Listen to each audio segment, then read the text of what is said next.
Good morning, friends. We are back in the garden today with Millie. I'm going to just share with you today one of my favorite stories about trees called Our Tree Named Steve. And Millie's showing you what we're going to need for today's science activity. We're going to need a light colored piece of fabric, a hammer, and if you don't want to if you do it on the ground, you don't need cardboard, but since I'm going to be working on the table, just a little bit of cardboard. You can see Millie's digging in my plants. It's a little bit hot out here for her today. And we're also going to need some leaves. So our experiment today is going to focus on what makes leaves green and also how trees and plants make their own food. So you're going to need some leaves for this activity. All right? So I would like to share one of my absolute favorite tree books. It's called Our Tree Named Steve. And in fact, I love this book so much that we refer to our tree in our backyard as Steve. We named our tree after the tree in this book because I love the story so very much.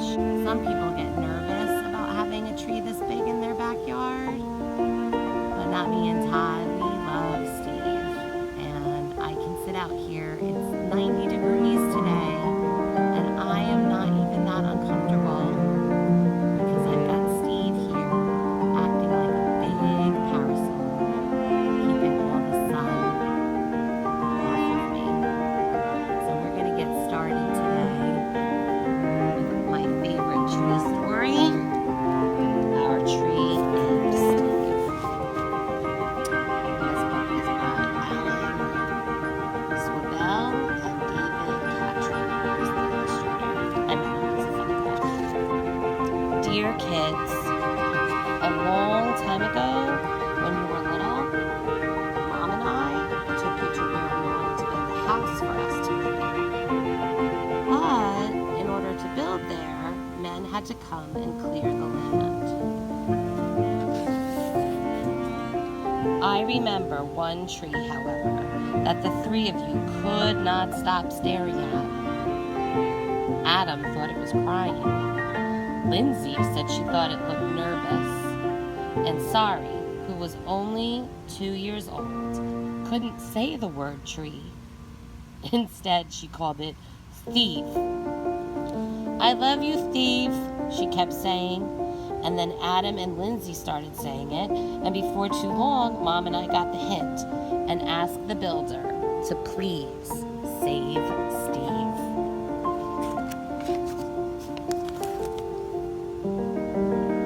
The day we moved in, Steve was there to greet us.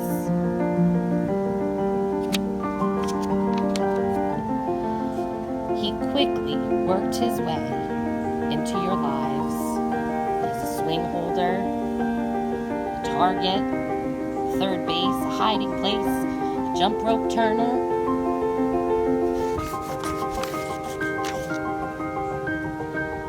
And whenever our dryer was broken, he held our underwear with pride.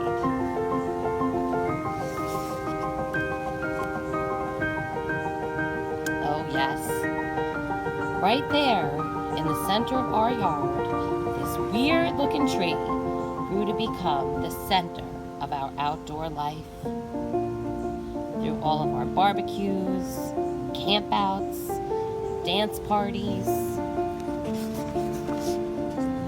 or when Adam and Lindsay started getting crushes on the Simon kids next door, Steve adjusted to our every need.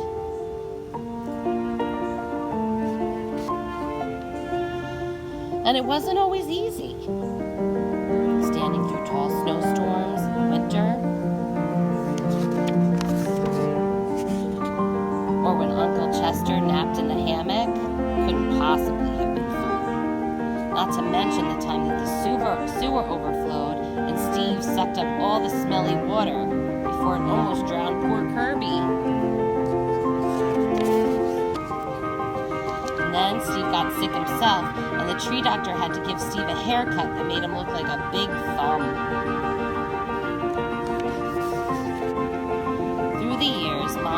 tried to show you, in a world full of strangers, the peace that comes with having things that you can count on, and a safe place to return to after a hard day or a long trip. Which brings me to the point of this letter. Last week, a storm hit our area, and although we saved Steve's life a long time ago, this time we couldn't save him.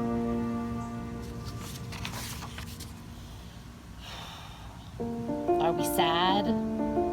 Sure we are. But even in his final moments, when he could have fallen on our house, or on Kirby's doghouse, or Mom's garden, Steve performed his last trick and protected all of us to the very end. And friends like that are hard to find.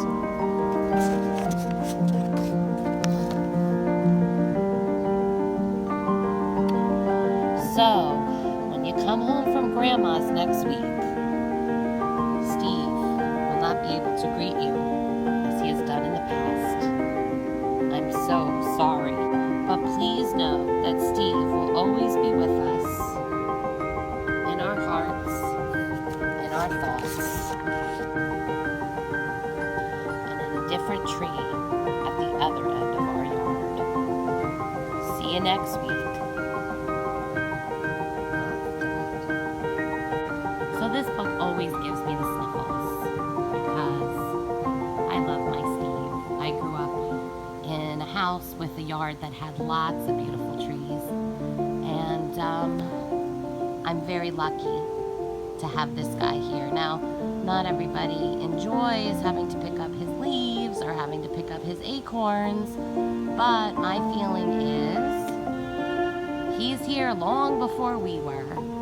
So we had a tree doctor in to take a look at getting rid of some of these branches to let a little bit more light into the garden. And would you know, the tree doctor, who's called an arborist, said our tree is 200 years old. And it's still healthy, and it's still well balanced, and it's still doing its job. So we're going to take good care of our tree. And I figure, right? Our tree was here first, so we've got to do our best to make sure that it has a good place, a good healthy place to live through, because it's not done growing yet. So today we're going to talk about how plants and trees make their own food. So we talked about before how plants need soil, sun, and water in order to grow. And really, right, we know that plants don't eat cheeseburgers or pizza or anything like that. So how on earth do they get enough food to grow so big and gigantic like our tree Steve? And the answer to that is that plants can make their own food. And we'll let Millie tell you a little bit about that. Today we're going to talk about photosynthesis. Photosynthesis is the process where plants take in sunlight, water, and carbon dioxide and turn it into energy. First, plants take up water through their roots and move it up and out into the leaves. Next, the leaves breathe in their favorite gas, carbon dioxide. Then comes the sunlight. It shines down on the leaves. These three things meet up in the leaves of the plant, where they mix with the green stuff called chlorophyll. This chemical turns these three ingredients into energy that the plant uses to grow. Finally, the plant gets rid of its leftovers, water and oxygen, two things that are very useful for people and animals. Millie did a great job at explaining photosynthesis, and she mentioned that the green stuff inside the leaves is something called chlorophyll. So all plants have chlorophyll. some plants have more than others. So our experiment today is going to be figuring out which of our plants have the most of that food-making chemical called chlorophyll. So, right when the sunlight hits the green stuff in the leaf, it turns it into sugar, and that's what the tree uses for energy. So we're gonna try a few different leaves with this technique, and we'll see which trees have the most of this food-making chemical called chlorophyll. So what you're gonna do is you're gonna take your leaves, put them on a piece of cardboard, and you could do all kinds. So I'm gonna do some with needles.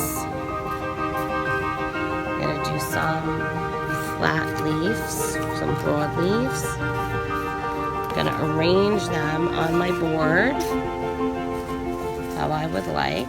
Let's see. I always have good luck with these. So I arrange them how I would like them to be, and then I cover them up with my cloth. And now comes the part that you guys are gonna love. You just hammer away.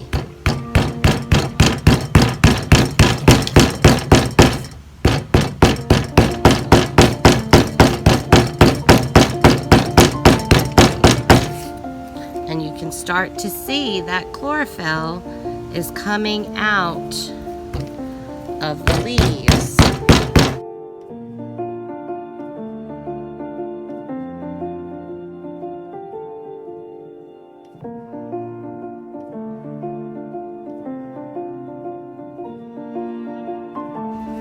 And then you can turn it over and see where you made the leaf print.